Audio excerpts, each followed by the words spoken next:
आज हम लेकर आए हैं हल्दी के टॉपिक को। हल्दी जिसे सारे संसार में जाना जाता है, हरिद्रा भी कहा जाता है, हल्दी भी कहा जाता है, टर्मरिक। तो हल्दी आजकल के मौसम में कच्ची बाजार में बहुत मात्रा में आ रही है। तो आयुर्वेद के मतानुसार आप ऐसा करें कि कच्ची हल्दी को लेके घर में सुखा लें और वही हल्दी पिसवा लें। उस हल्दी का इस्तेमाल करोगे ना तो बाजार की हल्दी आप ना कभी लोगे, क्योंकि उसका खाने का स्वाद ही कुछ और है। कुछ माताएं बहनें कहती हैं कि हम हल्दी सुखाने की कोशिश करते हैं लेकिन हल्दी सूखती नहीं है ना। ऐसा नहीं है। हल्दी को आपने सुखाना है ना घर में, जिनको नहीं आता वो छोटे छोटे टुकड़े कर लें हल्दी के और उस हल्दी को सुखा लें। सुखाने के लिए एक चादर बिछा लें और उसके ऊपर हल्दी को बिछा दें। सुबह शाम छाया में और दोपहर को धूप में। यही तरीका है इसको सुखाने का। और जब सूख जाए पूरी तो इसको थोड़ा सेक कर सरसों का तेल लगाकर भूनना है, थोड़ा सेकना है, तो फिर इसको पिसवाना है। फिर इसका खाने का जो आनंद है वो लाजवाब होगा। और इसके इतने फ़ायदे हैं, वो मैं फ़ायदे आप सबको बताता हूँ। ये जो गर्मी का दमा है, जिस आदमी को गर्मी का दमा हो जाए, यही जो तरीका बताया हल्दी का मैंने, तो इस वाली हल्दी को रात को और सुबह 2 टाइम दूध में मिलाकर चौथाई हिस्सा चम्मच का गर्मी वाले दमे के मरीज को देना शुरू कर दो तो आप चंद रोज में देखोगे कि उसको आराम आ गया। वो जो पंप खींचता है, इनहेलर लेता है, और कई मरीज तो बेचारे इतने खराब हो जाते हैं उनको वेंटिलेटर पे लेटाना पड़ता है। तो ये सब चीज़ों से, अला बलाओं से जान छूट जाएगी उसकी। और जिस आदमी के अंदर सर्दी आ गई, ठंड लग रही है, हाँ, हल्दी गर्मी भी बना देती है। आपको एक नई चीज़ बता रहा हूँ। जिसके अंदर ठंड आ गई, सर्दी लग रही है, तो वो बंदा क्या करे, आधा चम्मच शहद गर्म दूध में डाले और उसमें आधा चम्मच हल्दी डाल ले और थोड़ा थोड़ा करके गरम गरम करके पी जाए। 10 से 15 मिनट में सारा शरीर में गर्माइश आएगी, हरारत आ जाएगी। तो इसी हल्दी को देखें, चीज एक है, हल्दी एक है, लेकिन काम इसके अनेक हैं। जानने वाला चाहिए, समझने वाला चाहिए। अब इसी हल्दी को अगर आप कच्चे लस्सी में, यानी कि आधा गिलास दूध और आधा गिलास पानी, उसी में ये चम्मच का चौथाई हिस्सा हल्दी डालकर उस बंदे को दे दो जिसको गर्मी लग रही है, नाक से नक्सीर आ रही है, तो वो भी बंद। इतना फायदा है। ये तो आप सबने सुना है, हल्दी बहुत बढ़िया एंटीबायोटिक है, लेकिन ये काम कैसे करती है? बच्चों के जो नौजवान पीढ़ी है, उनके चेहरे पे एक्ने यानी पिंपल्स हो जाते हैं। तो पीप वाले पिंपल को छोड़कर आप क्या करोगे, आधा चम्मच हल्दी, आधा चम्मच फिटकरी, शुद्ध की हुई, साफ की हुई, बिल्कुल मुलायम हो जाती है जो फिटकरी, ये दोनों चीज़ों को मिक्स कर लें, थोड़ा पानी मिला लें और इनका बन जाएगा लेप। ये लेप को अगर ऐसा हथेली पे थोड़ा सा रख के जगह जगह लगाया जाए, जहाँ जहाँ ये एक्ने पिंपल्स हों, मुहासे हो जाते हैं ना, ये दाने, जो लोग अपनी भाषा में कहते हैं मेरे चेहरे पे दाने हो गए, है ना, कील हो गए, कीले या मुहासे हो गए, तो ये लगाकर छोड़ दो 2-3 घंटा और फिर उसके बाद गुलाब जल से अपना चेहरा धो लो। 4 रोज के बाद आप देखोगे चेहरा भी गुलाब की तरह खिल जाएगा, चमकदार, एक भी पिंपल नहीं बचेगा पीछे। यार, हम कहते हैं हल्दी का मुरब्बा या हल्दी का अचार जरूर खाया जाए। ये अलग अलग मरीजों को बताते हैं उसकी कैफियत के मुताबिक कि किसको क्या खाना है। तो घर में मान लो किसी को चोट लग जाए, हल्की फुल्की खरोच आ जाती है, कहीं चेहरे पे, कहीं हाथ पे, कहीं कहीं पे, तो खून निकल आता है, तो हम जल्दी जल्दी भागते हैं कि डॉक्टर के पास जाओ, कोई दवाई ले, कोई एंटीबायोटिक ले, तो रात का टाइम, डॉक्टर बड़ी दूर, तो क्या किया जाए।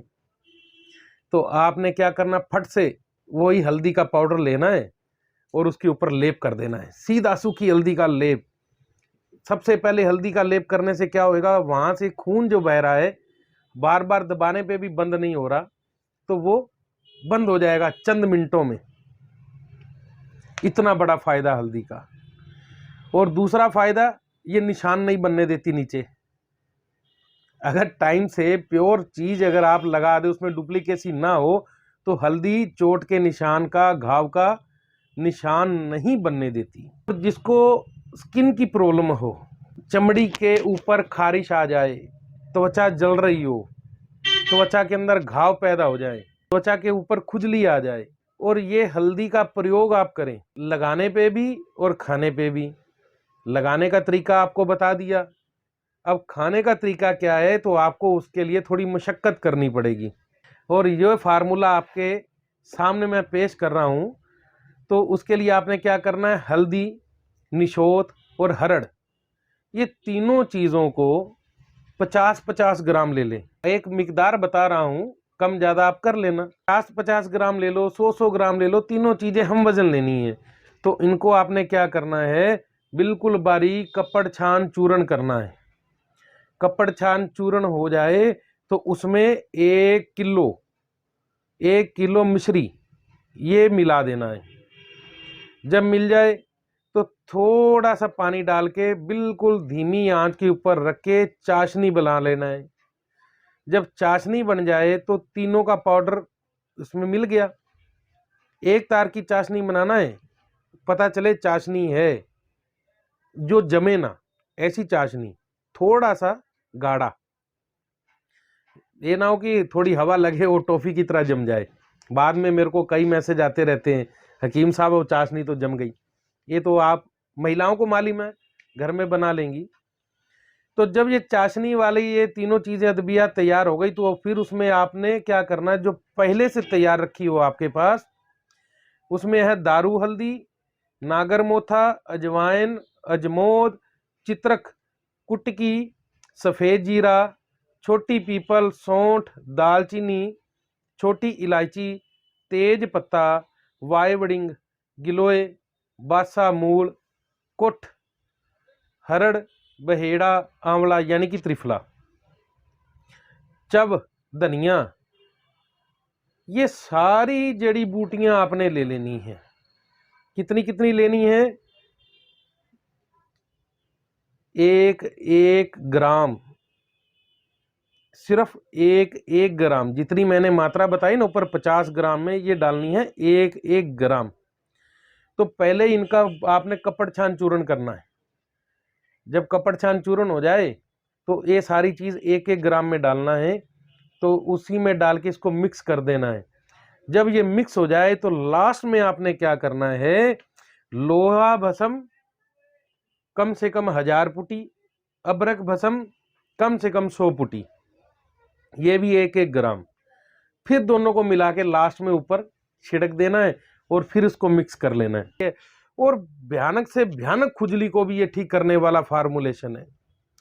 और यही फार्मूलेशन जो पुराने से पुराना जीर्ण ज्वर हम जिसको कहते हैं, या पेट के अंदर कीड़े हैं, और हाँ पीलिए के ऊपर भी काम करेगा। लोग कहते हैं ना पीलिया हो जाए तो हल्दी ना खाओ, गलत भावना है ये गलत है। ये पीलिए के ऊपर भी काम करेगा और 100% काम करता है। ये मेरा खुद का अनुभव है, इसमें मैंने मरीजों को दिया है तो ठीक हुए हैं। और ऐसे बहुत सारे रोग हैं जो यही फार्मूला ठीक कर देगा, जैसे सूजन आ जाती है जोड़ों में, पेट में, आंतों में, महिलाओं के यूट्रस में, ये सब में काम करेगा। इसको बनाएं और आप प्रयोग करें, बहुत बढ़िया फार्मूलेशन है। खास तौर पे आपने बनाना है खारिश खुजली के लिए, बाकी तो वैद्य हकीमों के ऊपर छोड़ दें, किसने क्या देना है क्या नहीं देना है ना, क्या खाना है या क्या नहीं खाना, ये तो वैद्य मुकर्रर करेगा, हकीम मुकर्रर करेगा। आप इसको खारिश या फोड़ा फुंसी के लिए प्रयोग कर सकते हैं, बशर्ते जिसको वात की खारिश हो या पित्त की हो। जिसको कफ की खारिश है वो इससे लाभ ना ले सकेगा, उसको लाभ ना मिलेगा, इस बात का भी ध्यान रखना है। हल्दी इसीलिए ही हमारे प्राचीन ग्रंथों में, मंदिरों में भी देने के लिए कहा है, और हल्दी का तिलक भी हमारे ज्योतिषी लोग बताते हैं। क्यों?